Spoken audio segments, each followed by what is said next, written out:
My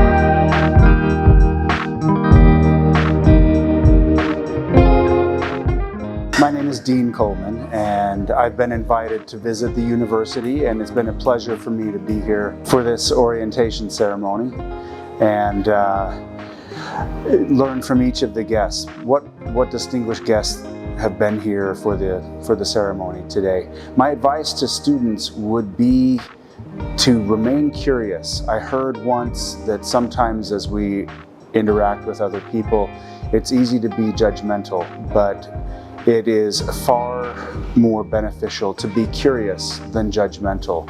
Learn about people, be curious about people, be curious about what you are learning, be curious about your faculty and to learn from them and their extensive experience and take advantage of the resources available here at the university, and that will make your experience much, much better.